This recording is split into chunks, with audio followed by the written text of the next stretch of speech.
keto diet itu bukan eliminasi karbo, tapi puasa. Gimana diet untuk orang kolesterol? Apakah sama seperti kita? Oke. Atau ada, yang mending beberapa makanan memang bagusnya disubstitusi aja. Apakah benar nasi didinginkan itu lebih baik? Atau kita bilang yang pembahasannya resistant starch-nya itu. Nah itu mungkin bisa dijelaskan. Kenapa buah banyak dibenci belakangan? Waduh, ini bisa kena masalah lagi. Pendapat terkait sarapan yang baik adalah yang tidak sarapan. Waduh, bisa dibully nih gue abis ini. Gak apa-apa. Gue juga dibully bareng. Tadi kita udah ngobrolin yang part pertama terkait insulin. Kita bahas orang-orang yang terlalu mendewakan insulin ini. Oke. Ya, ICU. Sekarang kita akan ngebahas lagi. Ya, tapi kita bahas yang sisi lainnya. Yang orang-orang yang penggemar keto. Ya kan? Kenapa sih diet keto tuh apa sih? Kenapa bisa terkenal gitu di awal?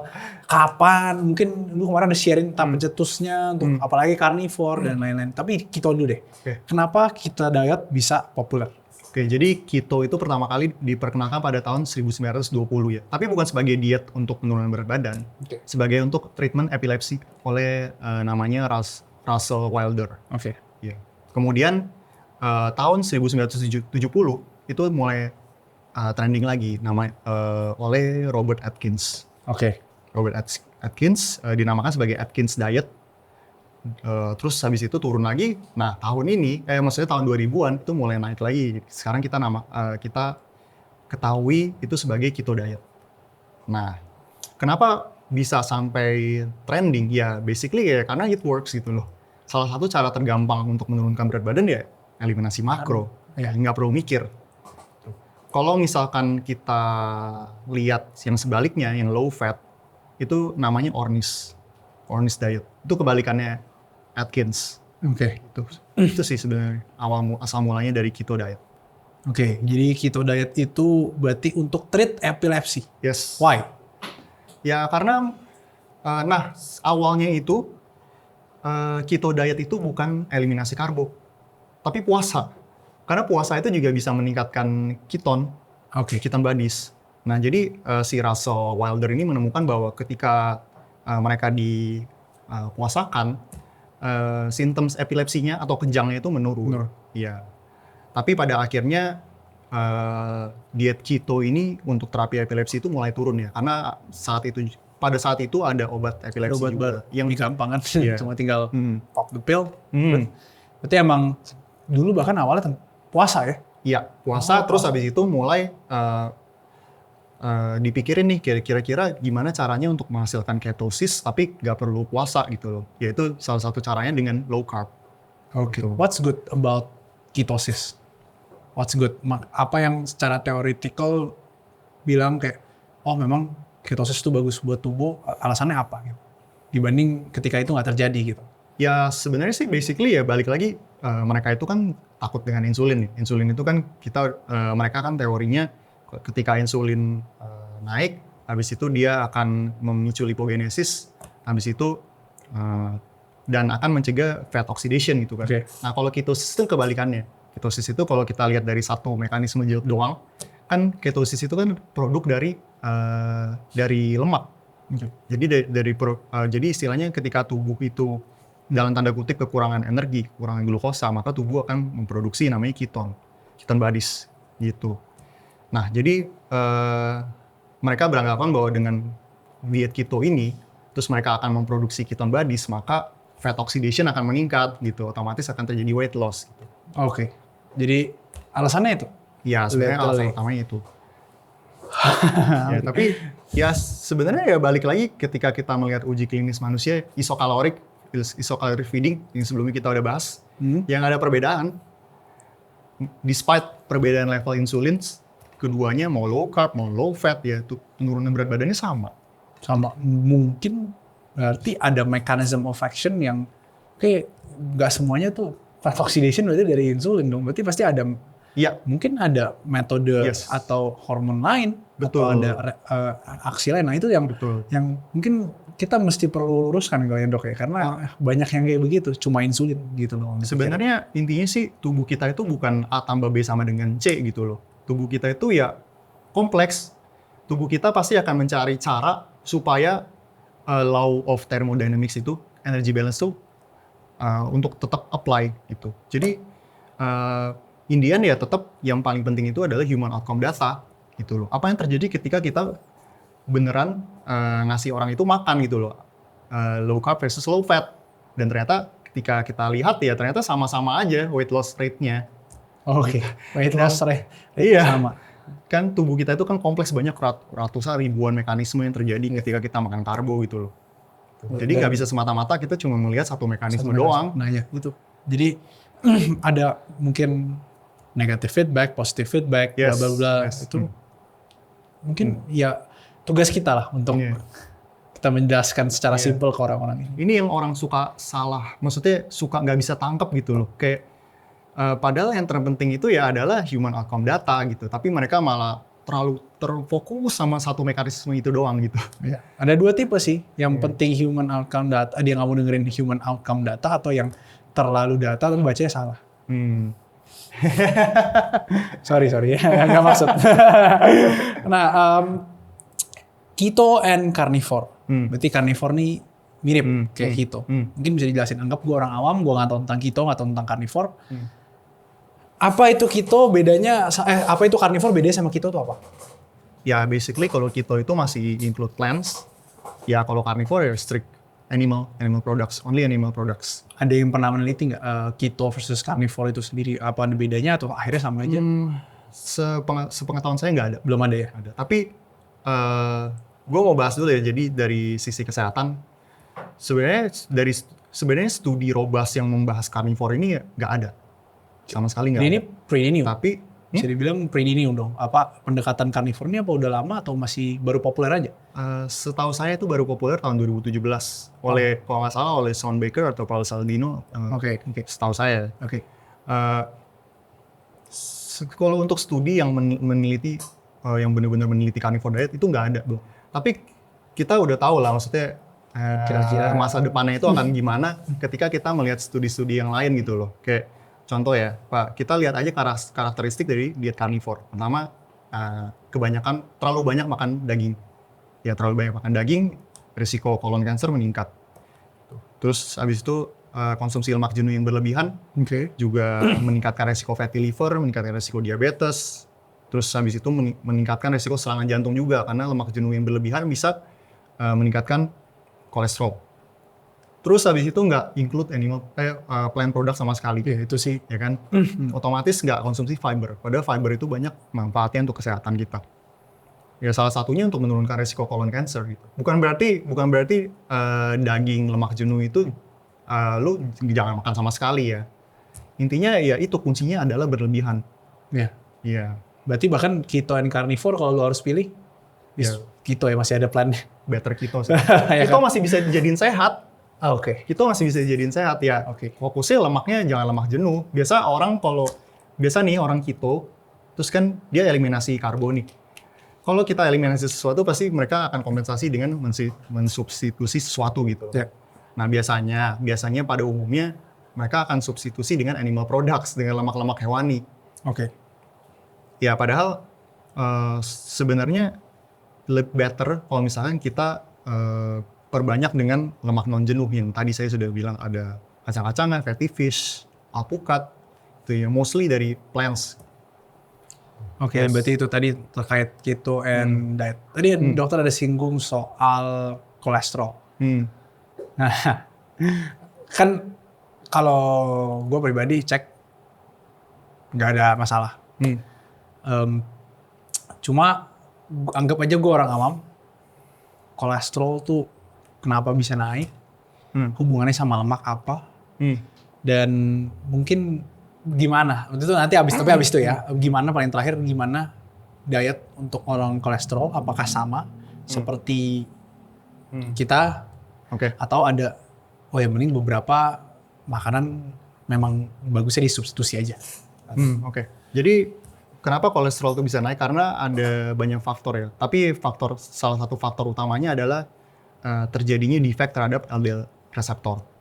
Jadi tubuh kita itu ada yang namanya cholesterol clearance ya. Jadi Jadi kolesterol itu akan ditangkap sama yang namanya LDL reseptor, habis itu ya kolesterolnya jadi nggak beredar lagi di darah. Nah, pada orang-orang yang kolesterolnya tinggi, itu biasanya terjadi defek di situ. Nah, hubungannya dengan lemak jenuh itu apa? Lemak jenuh itu ya basically mengganggu fungsinya si LDL reseptor ini, gitu. Makanya LDL reseptornya terganggu gara-gara lemak jenuh yang terlalu berlebihan, akibatnya kolesterolnya menjadi meningkat pesat. Ya. Kalau untuk dietnya khusus ya basically yang mengikuti diet pada panduan diet umumnya pada orang umumnya gitu, yaitu tapi lebih diemfasis untuk mengurangi konsumsi lemak jenuh. Dan pada lemak yang lain, sorry, dipotong. Gue penasaran soalnya. Lemak yang lain? Nah justru kita harus mengurangi lemak jenuh dan mensubstitusinya dengan lemak non jenuh. Lemak non jenuh itu ada dua ya, ada monounsaturated, ada polyunsaturated. Ya, kalau mono itu yang biasanya dari olive oil, itu yang orang-orang suka bangga-banggakan olive oil, alpukat, terus sesame oil. Terus kalau dari polyunsaturated fat itu biasanya dari minyak-minyak seed oils. Itu topik yang lain ya. Iya, tapi berarti nggak semua lemak buruk dong. Iya, betul. Tapi berarti coba koreksi gue, berarti kolesterol sendiri sama lemak tuh beda ya? Dalam artian cuma dia mengganggu aja lemak. Atau sebenarnya same? Beda kan? Beda. Kolesterol tuh basically diproduksi oleh tubuh kita sendiri. Beda dengan dietary fat ya. Nah, kalau misalnya ada orang yang ngomong jangan makan kuning telur. Nah, itu tergantung. Balik lagi tergantung. Sebagian sebagian populasi di dunia itu sekitar 20% itu sensitif dengan dietary kolesterol. Ya. Berarti dari luar pun ada kolesterol? Ya, jadi orang yang sensitif ini ketika makan dietary kolesterolnya itu jadi meningkat pesat gitu. Ya, makanya ya jadi ya sebenarnya basically membatasi kuning telur itu ya tergantung dari individualnya, balik lagi. Apakah dengan konsumsi telur itu akan memperburuk marker kolesterol lu gitu. Kalau nggak memperburuk ya silakan gitu. Berarti ada orang yang kolesterol tinggi tapi makan kuning telur juga aman gitu, atau kolesterol tinggi makan kuning telur jangan deh gitu.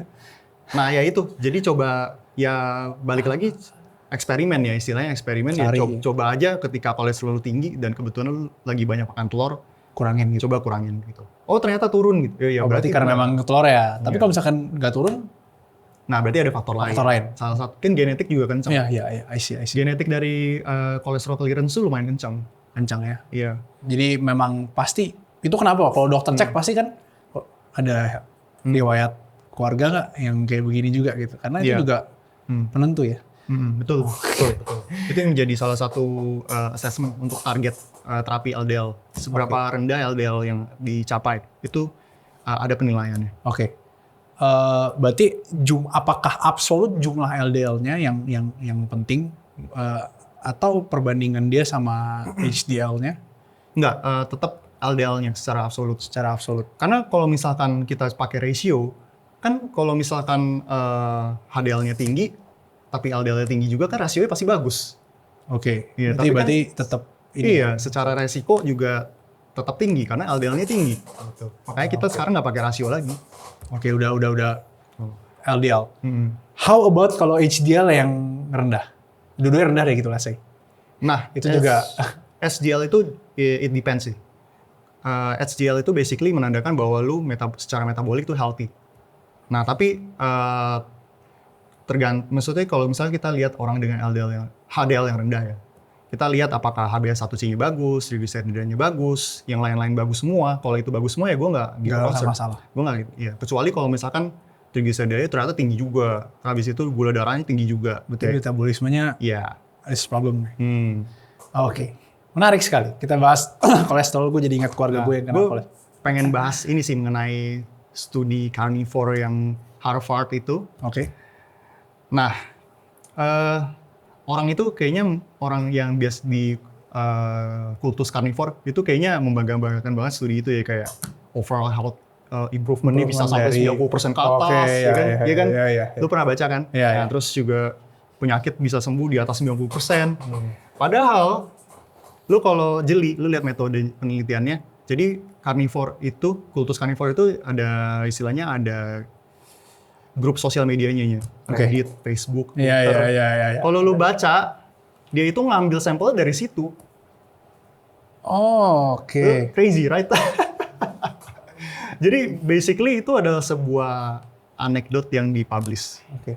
Sangat ya bisa dibilang berarti metodenya Iya, selective bias. selective bias. Misalkan gue pemimpin kultus figure nih, gue lawannya carnivore nih, gue kultus figure. Oh iya, Terus gue punya tribe juga nih di Reddit, Twitter, Facebook. Terus gue kumpulin tuh sampel semua. Dari situ. Ya pasti hasil penelitiannya juga outstanding gitu loh. Dan yang lucunya juga di penelitiannya itu dibilang kalau lu ke seksi discussionnya, mereka bilang bahwa kita nggak jamin loh carnivore itu sehat atau enggak gitu. Kalau misalkan LDL lu tinggi, please consider penggunaan obat-obatan statin.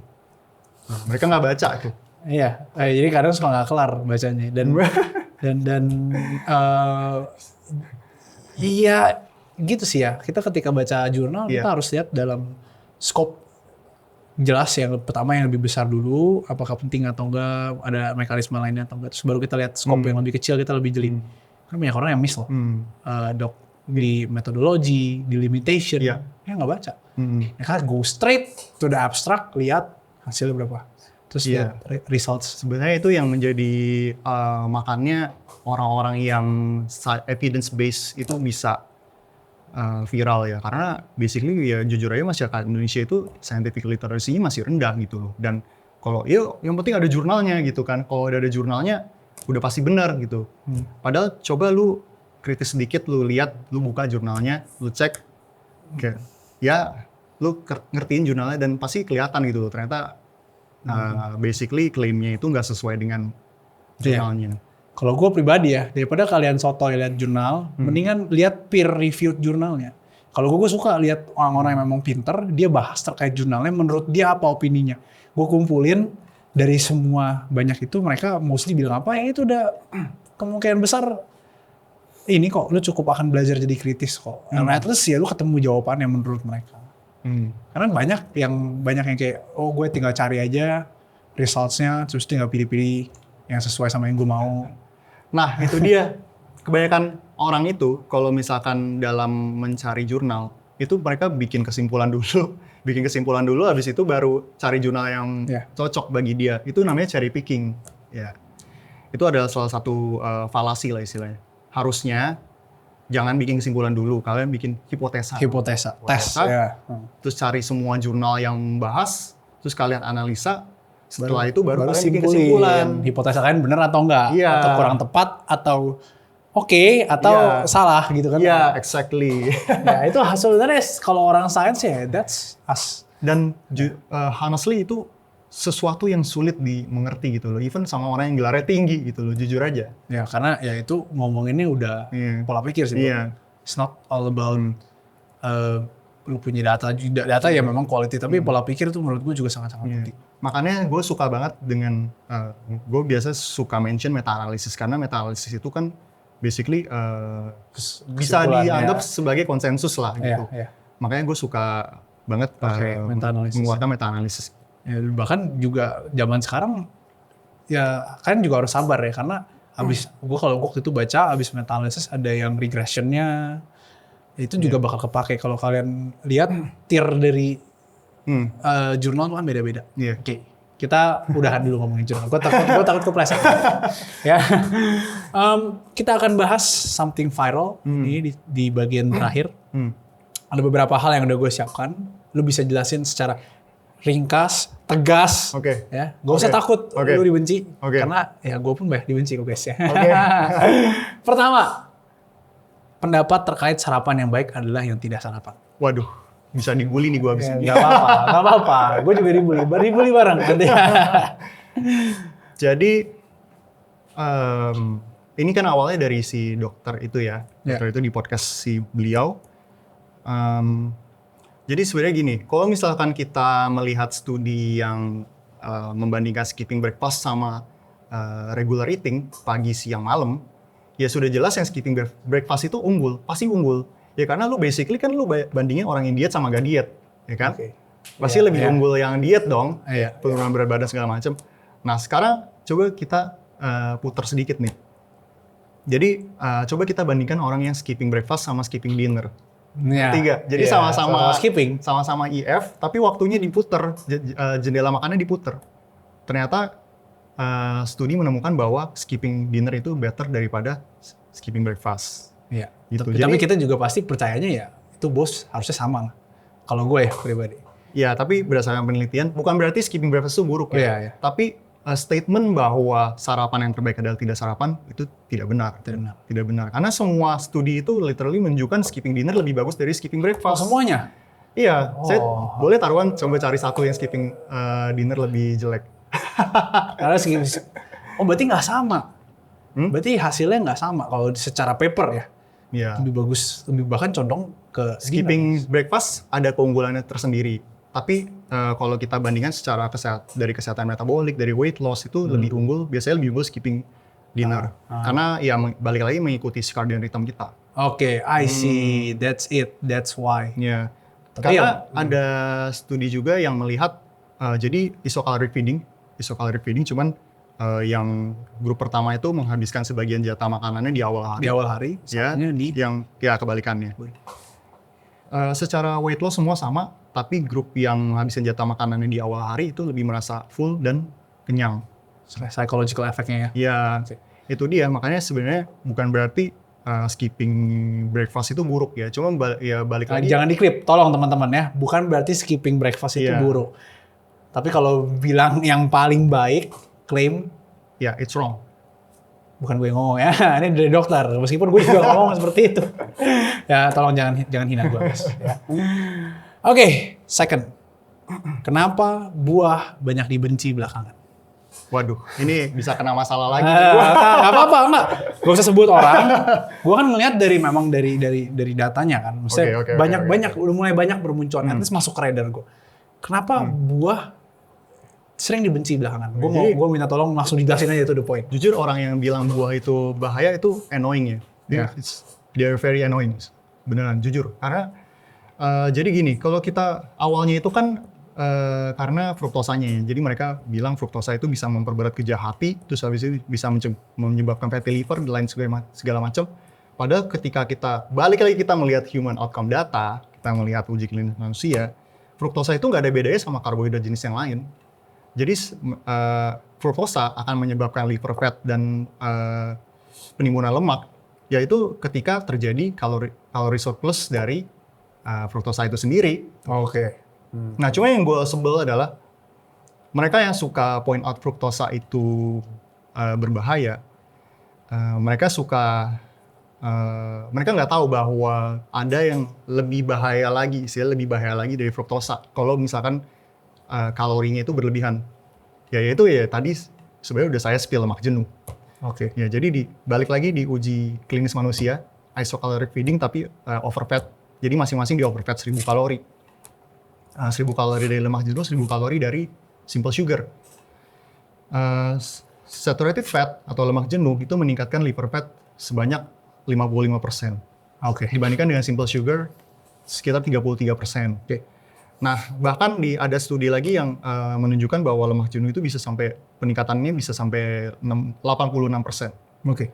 Ya, dibandingkan dengan simple sugar, fruktosa itu hanya belasan persen doang. Jadi ya balik lagi bukan berarti gue bilang lu boleh makan fruktosa sepuas-puasnya. Ya, tapi ya message gue adalah fruktosa itu aman. Oke, itu yang perlu digarisbawahi. Jangan diklip ya teman-teman, jangan diklip. Ya, tolong. Di ini boleh aja gue yang klip aja ya, kalian gak usah klip. Karena kalau kalian klip nanti dipotong-potong di bagian yang salah. Intinya adalah semua makanan diciptakan baik adanya. Yang penting kalian tahu aja. Yang paling, kalau menurut gue tetap ya udahlah balance aja lah. Nggak usah takut sama satu makanan. Dan apalagi kalau kita konsumsi buah utuh, itu sangat unlikely untuk kelebihan fruktosa dari buah itu. Kalau buah utuh. Iya, I see. Ya makanya, it's really annoying sih ngelihat orang yang ngomong kayak gitu. Oke. Meski gue nggak bilang itu siapa ya. Yang penting kalian kira-kira tahu lah. Ya, gue nggak membilang lu makan buah, semua buah jadi lebih enggak, cuma cukup lah. Kalau misalkan cukup itu pasti bagus gitu ya. Tadi soal buah, kenapa boleh diuji belakangan. Sekarang ini pertanyaan yang gue tunggu-tunggu. Apakah benar nasi didinginkan itu lebih baik, atau kita bilang yang pembahasannya resistant starch-nya itu? Nah itu mungkin bisa dijelaskan.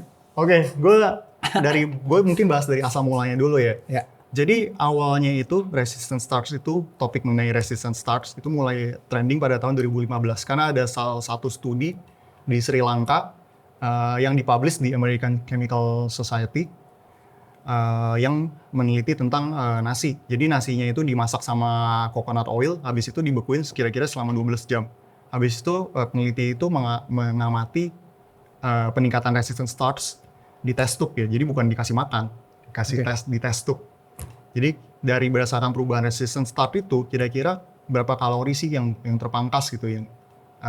Kira-kira berapa banyak kalori yang berkurang dari nasi itu. Nah, peneliti itu menyimpulkan sekitar 60%. Gitu, itu asal mulanya dari situ. Pengeluaran kalorinya? Ya, itu dia. Nah, tau nggak sih sebenarnya, gue nggak tahu detail dari studinya itu, karena basically studinya itu udah ditarik. Studinya itu udah nggak ada dari ACS, dari American Chemical Society. Makanya gue sampai kaget, sekelas dokter gizi aja masih bisa menyebarkan hoax ini dari studi ini gitu loh. Padahal studinya udah ditarik, nggak ada di ACS. Gue cari-cari udah nggak ada. Jadi yang pertama ya balik lagi itu bukan studi manusia ya, bukan studi, tapi preclinical study, test tube. Jadi kita nggak bisa asumsi bahwa benar-benar terpotong 60 kalori gitu loh. Karena kan nggak dicoba ke manusia. 60% ya tadi ya? 60%. Habis itu juga kalau kita ngelihat uji preclinical study yang mirip, yang metodenya mirip kayak gitulah. Tapi kayaknya nggak pakai coconut oil deh, ini cuma dibekuin doang. Resistant starch itu cuma meningkat sekitar 1 gram doang. Kalau kayak gitu kan ya nggak akan berpengaruh banget sama kalorinya kan. Oke. Gitu. Ya basically sih intinya kalau lu mau bekuin nasi terus habis itu baru dipanasin lagi ya silakan. Mungkin secara glycemic index mungkin akan terbantu ya, tapi secara kalori enggak. No. Ya, secara glycemic index. Iya. Terus kalau misalkan berarti gue mau makan nasi panas boleh-boleh aja dong? Boleh-boleh aja lah. Ya, iya. Justru enak pakai sambal kan. Nasi dingin itu sebenarnya enak kalau buat nasi goreng. Nasi goreng. Iya, benar. Jadi lebih enak ya karena nasi goreng gitu kan. Iya, gue suka banget tuh bikin nasi goreng pakai nasi dingin. Nasi dingin. Jadi karena memang teksturnya pasti lebih enak. Terakhir. Gue tutup laptop gue. Terakhir. Dari tadi semua gejala karena makanan yang belum gue bahas adalah high blood pressure. Oke.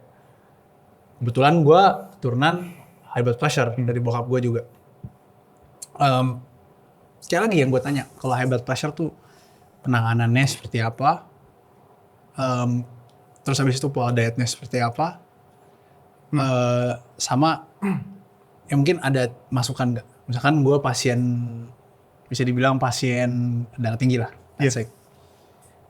Kalau untuk itu ada yang namanya DASH diet. Oke. Jadi DASH itu sebenarnya kalau lu lihat DASH diet itu ya mirip sih kayak yang gue rekomendasiin. Jadi ya yang empasisnya ya diet rendah sodium ya. Biasanya ada untuk mengantisipasi supaya kita nggak terlalu banyak makan sodium itu biasanya kan ada garam kalium kan. Oke, tapi rasanya gue nggak pernah coba sih. Ya sama aja sih. Asin-asin juga? Basically sama aja.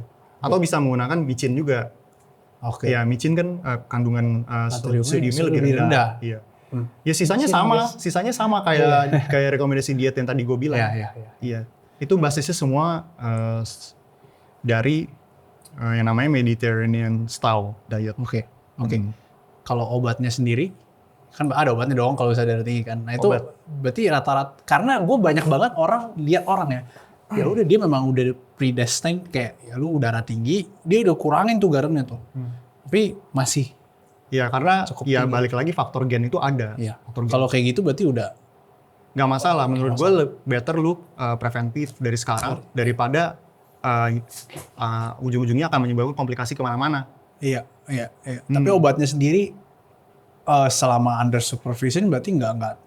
Karena kan banyak orang yang kayak kalau udah bilang obat. Intinya sih prinsip dari obat-obatan itu gunakanlah dosis yang serendah mungkin tapi seefektif mungkin. Iya. Minimum efektif. Yes. Itu intinya sih itu. Oke.